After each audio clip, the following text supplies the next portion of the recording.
হজের পুরা বিষয়ের মধ্যে শুধুই লাব্বাইক আল্লাহুম্মা লাব্বাইক, লাব্বাইক লা শারীকা লাকা লাব্বাইক। কারণ হজের মধ্যে সাদা কাপড় পরিহিত এমন দৃশ্য দুনিয়াতে আর কোথাও পাওয়া যায় না, যে সমস্ত রঙের মানুষগুলো সাদা কালো, পূর্ব পশ্চিম উত্তর দক্ষিণ, মাগরিব থেকে শিমাল, শিমাল থেকে জুনুব, সমস্ত এলাকার মানুষগুলো যখন একত্রিত হয় তখন একসাথে তারা এক কাপড়ে আবৃত হয়। সেটা কি কাপড়? কাফনের কাপড়। সেখানে কেউ সেলাই করা কাপড় পরে না, সবাই এক কাপড়ে আবৃত হয়ে শুধু আল্লাহর ধ্বনি, সেখানে আর কোনো উচ্চারণ নাই, শুধুই আল্লাহু আকবার, আল্লাহু আকবার, আল্লাহুম্মা লাব্বাইক লা শারীকা লাকা লাব্বাইক। সেখানে শুধু আল্লাহর ধ্বনি উচ্চারিত হয়। ওই হজের একটা অংশীদার আমল হচ্ছে কুরবানি। এই কুরবানি তো আল্লাহর শরণ। বলছেন তোমরা যে কুরবানি করবা, এই কুরবানি কিভাবে করবা, কার নামে করবা? তোমার নিজের নামে, না বাপদাদার নামে, না কোনো হনুমান, না কোনো এই বিভিন্ন দেব দেবীর নামে? না, বলছেন ওয়ালিকুল্লি উম্মাতিন জাআলনা মানসাকাল লিয়াযকুরু ইসমাল্লাহ।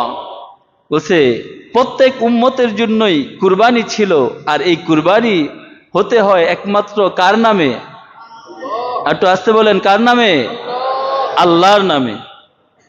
যে পশু আল্লাহ ব্যতীত অন্য কারো নামে জবাই হবে, ওই পশু মুসলমান ভক্ষণ করা কখনো জায়েজ নাই, সম্পূর্ণ হারাম। এজন্য এই মাসআলাটা পরিষ্কারভাবে জানা দরকার, যে আমরা অনেক সময় অনেক দোকান থেকে খাবার খাই, অনেক সময় অনেক দেশে অনেক জায়গায় আমরা সফর করি, ঘুরতে যাই, বা বিভিন্ন সময় বিভিন্ন জায়গা থেকে খাবার সংগ্রহ করি। ওই জায়গার খাবারটা কিভাবে তৈরি হয়, কিভাবে তারা ওইটা সংগ্রহ করে, কিভাবে তারা ওইটা বানায়, এই ব্যাপারে সচেতনতা অবলম্বন করা। যদি কোনো বেঈমানরা সে ব্যবসার উদ্দেশ্যে হারাম বস্তুকে আপনার পেটে ঢুকায় দেয়, তাহলে এটা আপনার জন্য জায়েজ হবে না। এজন্য আপনাকে সচেতনতা অবলম্বন করতে হবে। আপনি সবসময় সচেতন থাকতে হবে যে আপনি কোন জায়গার কি খাবার খাচ্ছেন। তারা এই পশুকে জবাই করছে, কিন্তু কার নামে জবাই করছে? আল্লাহর নামে জবাই করছে, নাকি অন্য কারো নামে জবাই করছে? এজন্য পশু জবাই হতে হবে একমাত্র আল্লাহর নামে।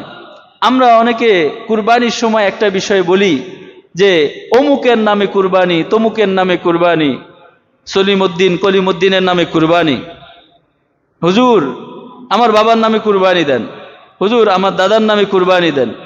এইভাবে বলাটা সম্পূর্ণ গলত, সম্পূর্ণ ভুল। আপনাকে বলতে হবে আমার বাবার পক্ষ থেকে, আমার পক্ষ থেকে, আমার দাদার পক্ষ থেকে, আমার সন্তানের পক্ষ থেকে আল্লাহর উদ্দেশ্যে আল্লাহর নামে কুরবানি। কি বলতে হবে? আমার পক্ষ থেকে আমি এই পশু সংগ্রহ করেছি, আমার পক্ষ থেকে আল্লাহর নামে এই পশু জবাই করা হবে। এজন্য ওয়ালিকুল্লি উম্মাতিন জাআলনা মানসাকাল লিয়াযকুরু ইসমাল্লাহ, প্রত্যেক উম্মতই কুরবানি করেছেন। এই কুরবানি করতে হবে কার নামে? কথা বলেন, কার নামে? আল্লাহর নামে। এরপরে একটা পশুতে কতগুলো নাম থাকতে পারে? হাদিসের মধ্যে আসছে, এবং ফিকহি যত কিতাব আছে, ফিকহি মাসালার মধ্যে, সমস্ত মাসালার কিতাবগুলোর মধ্যে পশু জবাই করার জন্য অংশীদার সাব্যস্ত করা যাবে কি যাবে না। এখন অনেকে দেখবেন যে ইউটিউব হুজুর আছে, ফেসবুক হুজুর আছে, তারপরে বিভিন্ন জায়গার মুফতি সাহেব আছে, তারা বিভিন্ন ফতুয়া দিয়ে দিচ্ছে। এখন অনেকে আইসা আমাদেরকে প্রশ্ন করে, হুজুর অমুক হুজুর তো এটা বলছে, ইউটিউব মুফতি সাহেব তো এটা বলছে, ফেসবুক মুফতি সাহেব তো এটা বলছে, এখন আমরা কি করুম? আপনাকে নিকটস্থ সরাসরি যাকে আপনি, যিনি জানলেওয়ালা এলেমওয়ালা ব্যক্তি আছে, তার শরণাপন্ন হবেন। হক্কানি আলেম যিনি, তার শরণাপন্ন হয়ে তার থেকে আপনি মাসআলা জিজ্ঞেস করে তার সমাধান মতো আপনি জীবন পরিচালনা করবেন। হয়তো আপনি নিজে জানার চেষ্টা করবেন, নিজে পড়াশোনা করবেন, গবেষণা করবেন, নচেত যিনি আত্মবিশ্বাসী হক্কানি ওলামায়ে কেরাম যোগ্য ব্যক্তি, ওইরকম মুফতি সাহেবের থেকে আপনি ফতোয়া নিয়ে চলবেন। এখন অনেকে বলতেছেন যে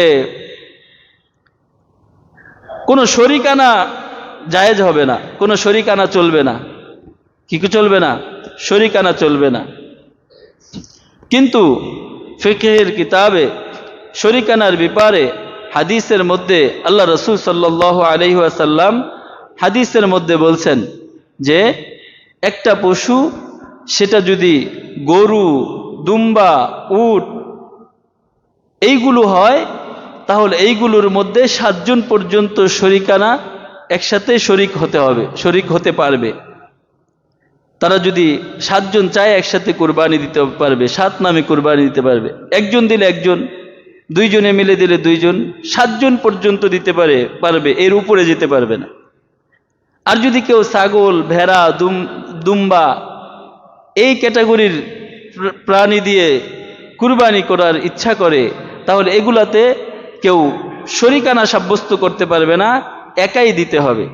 অনেক ভাইয়েরা বিদেশ থেকে ফোন করে জিজ্ঞাসা করে, হুজুর আমরা তো একই সাথে 7 জন 8 জন থাকি, তো আমরা একটা ছাগল কিনছি, একটা দুম্বা কিনছি, এখন এইখানে আমরা কি 7 জনের নামে কুরবানি দিতে পারবো? একটা দুম্বার ভিতরে, ছাগলের ভিতরে, ভেড়ার ভিতরে একজন হতে হবে। অর্থাৎ যদি আপনি 4 জন মিলে এটা ক্রয় করেন, তাহলে এই 4 জনের টাকা একজনকে মালিক বানায় দিয়ে তাকে এই পুরাটার মালিক বানায় তার পক্ষ থেকে আল্লাহর উদ্দেশ্যে কুরবানি করতে হবে, তখন এটা কুরবানি হবে। আর যদি একটার মধ্যে, শুধু একটা ছাগলের মধ্যে 7 জন 8 জন মিল্লা কুরবানি দিলেন, তাহলে এটা কুরবানি হবে না।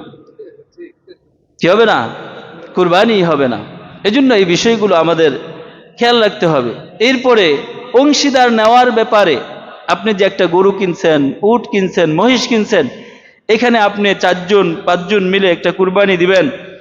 এই কুরবানির মধ্যে, কুরবানি দাতাদের মধ্যে আপনি আগেই আত্মবিশ্বাসী হয়ে নেবেন, আগেই ভালো মতো বুঝে নেবেন যে এই কুরবানি দাতাদের মধ্যে আমার যে অংশীদাররা আছে, তারা কি সবাই হালাল উপার্জিত সম্পদ থেকে কুরবানি করছে, নাকি কেউ মেরে দেওয়া, কেউ লুট করে, কেউ হারাম উপার্জিত সম্পদ থেকে কুরবানি করছে। যদি 5 জনে কুরবানি করছেন, একজনের টাকা হারাম থাকে, তাহলে সকলের কুরবানি নাজায়েজ হারাম হয়ে যাবে। কি হয়ে যাবে? নাজায়েজ হারাম হয়ে যাবে। কারণ আল্লাহ তাআলা কোনো হারামকে আল্লাহ তাআলার দরবারে কবুল করবেন না।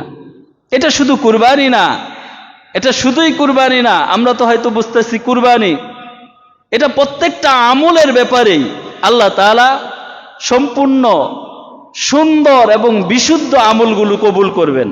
এজন্য তো বলছেন আল্লাহ তাআলা, লিয়াবলুয়াকুম আইয়ুকুম আহসানু আমালা, আমি সুন্দর সুন্দর পবিত্র আমলগুলো পরীক্ষা করে করে আমি এগুলোকে গ্রহণ করব। আর যেগুলো অপবিত্র, নাপাক, নাজাসাত, এই অপবিত্র আমল আমার দরবারে কবুল হবে না। আল্লাহু তাহিরুন ওয়া ইউহিব্বুল মুতাহহিরিন, আল্লাহ তাআলা পবিত্র, আল্লাহ তাআলা পবিত্রতাকেই পছন্দ করেন। আল্লাহ তাআলা অপবিত্রতাকে পছন্দ করেন না।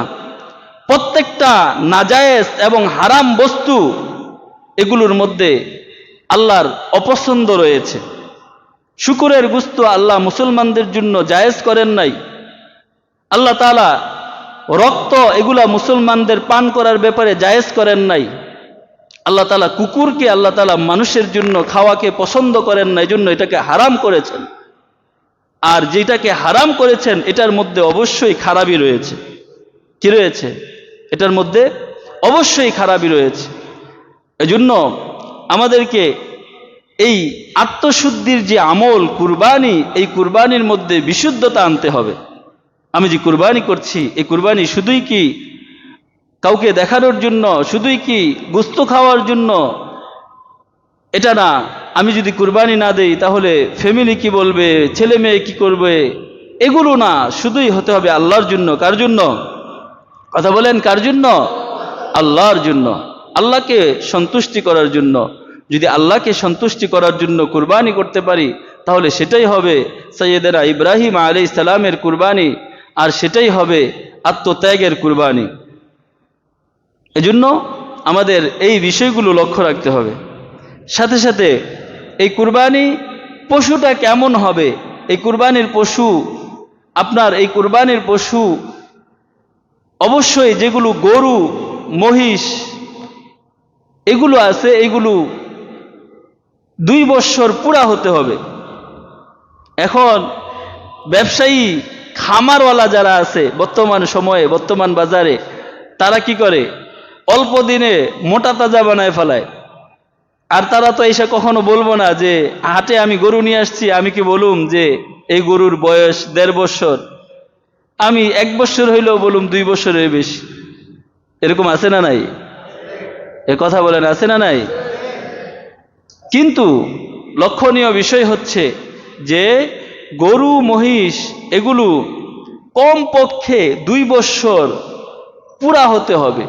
2 বৎসরের 1 দিন যদি কম হয় তাহলে ওই পশু দিয়ে কুরবানি করলে কুরবানি হবে না। কঠিন মনে হইতেছে? মাসালা কঠিন হয়ে গেছে? একটু সহজ করা দরকার।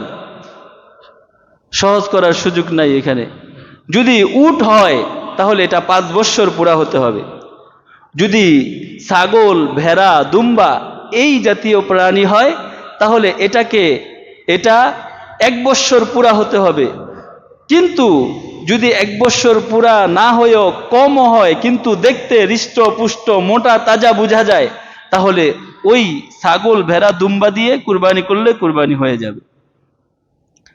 এই হচ্ছে পশুর বয়স সীমা। আর পশুর বয়স সীমার সাথে সাথে অনেকে আকিকা করে নাই, কিন্তু কুরবানির সময় আকিকা করার ইচ্ছা করে। তো তার জন্য কি করণীয়? তার জন্য কুরবানির সাথে সাথে সে যদি একটা অংশকে আকিকার নিয়ত করে তাহলে তার জন্য আকিকা করা বৈধ হবে। কেউ গরু কিনছে, সেখানে 7টা অংশীদার পর্যন্ত নেওয়া যায়, সে 1 অংশ 2 অংশ এভাবে আলাদা করে সে আকিকার নামে কুরবানি, আকিকার উদ্দেশ্যে সে যদি জবাই করে তাহলে সেটাও পুরা হয়ে যাবে। সেজন্য কুরবানির সময় আমাদের যে বিষয়গুলো লক্ষ্য রাখার দরকার সেটা হলো পরিবেশগত দিকগুলো আমাদের খুব বেশি সচেতনতার সাথে লক্ষ্য রাখা দরকার। আমাদের সমাজে আমাদের এই পরিবেশ আমাদেরকে রক্ষা করতে হবে, বাহির থেকে কেউ এসে করে যাবে না। এজন্য যারা কুরবানি করি, যারা কুরবানি করব, প্রথম কথা হচ্ছে যে কুরবানি করার সময় আমাদের কুরবানির প্রস্তুতিমূলক যা যা প্রয়োজন এইগুলোকে আমরা আগে থেকে প্রস্তুত করে রাখব। 1 নাম্বার হচ্ছে যে কুরবানি করার জন্য হুজুর আপনার কাছে যাবে, আপনার বাড়িতে যাবে। এখন আপনি যদি 20 মিনিট, 30 মিনিট, 40 মিনিট সময় আপনি নষ্ট করে ফেলেন তাহলে অন্য যারা আছে তারা বিরক্ত হয়, তারা অসহ্য বোধ করে। এজন্য আগে থেকে প্রস্তুতি কি নেবেন? আগে থেকে যদি ছুরি আপনার কাছে থাকে, ছুরি, ধারালো ছুরি রাখার চেষ্টা করবেন। সাথে সাথে রশি এবং মজবুত কর্মী রাখার চেষ্টা করবেন, যারা গরু ধরতে পারে, গরু ফালাইতে পারে, গরু শোয়াইতে পারে, এরকম মজবুত লোক রাখার অবশ্যই চেষ্টা করবেন। আর বিনীতভাবে অনুরোধ, যারা নাকি গরু ধরতে পারে, ফালাইতে পারে, এরকম 1 জন লোক, 2 জন লোক, 5 জন লোক শুধু পারে একটা গরুর সামনে দাঁড়ায় থাকলেন আর গরু ধরলেন না, এটা আপনি ঠিক কাজ করলেন না। আপনি পারলে আরো 10টা গরু ফালানোর জন্য সহযোগিতা করবেন, এরপরে এসে আপনি নির্ধারিত যেই কাজ এটা আপনি করবেন। যারা পারে তারা সামনে বাড়ে না, একটা ফালাইছে তো আর সামনে যায় না। এজন্য সবাই এই দিকে একটু চেষ্টা করবেন। সাথে সাথে কুরবানির চামড়া যাতে নষ্ট না হয় এদিকে খেয়াল রাখবেন। চামড়া ছিলার সময় চামড়াটা সুন্দর রাখার চেষ্টা করবেন। চামড়াটা মাদ্রাসাওয়ালা নেওয়ার পরে তখন বিক্রি করতে যখন যায়, তখন ট্যানারিওয়ালারা চামড়া যখন ছিঁড়া ফাড়া এদিক ওদিক পায় তখন কি করে, চামড়াটাকে তারা নেয় না, তারা ওইটা মূল্য দেয় না, তারা ওইটা গণার বাহিরে রাখে। তো এই জন্য এইদিকে আরেকটা বিষয়, তৃতীয় বিষয় হচ্ছে পরিষ্কার পরিচ্ছন্নতা। পরিষ্কার পরিচ্ছন্নতার ব্যাপারে আপনারা সব সময় যেভাবে পরিষ্কার করেন, সাথে সাথে এইগুলো পরিষ্কার করে ফেলা, যাতে কোনো আবর্জনা, যাতে কোনো দুর্গন্ধ এগুলো না ছড়ায়। এজন্য আমাদেরকে এই কাজগুলো বিশেষভাবে খেয়াল রাখতে হবে। সেই সাথে সাথে আমরা যে কুরবানি করব, এই কুরবানির, যেহেতু এই কুরবানি মানেই হচ্ছে ত্যাগ, বিসর্জন, আল্লাহর উদ্দেশ্যে, আল্লাহকে সন্তুষ্ট করার জন্য যারা সামর্থ্য রাখি, যারা কুরবানি দিব, তারা এই কুরবানির গোশত অন্যদের মাঝে যেন সবাই এটার অংশীদার হতে পারে, সবাই যেন এই কুরবানির দিন কুরবানির গোশত তারা